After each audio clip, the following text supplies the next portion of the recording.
Yo, what's up guys? Welcome back to the channel. In today's video, let's talk about how to make loan repayments via Lendio.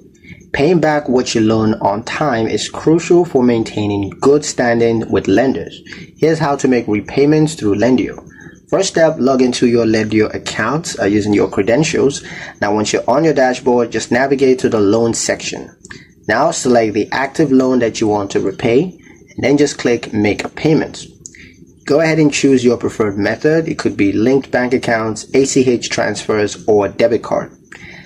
Go ahead and enter the repayment amount. You can pay the scheduled installments, or you can just choose to make an extra payment. Confirm the transaction details and then submit the payments. You're going to see a confirmation screen once it's processed. You can check the updated loan balance in your account after the payment post.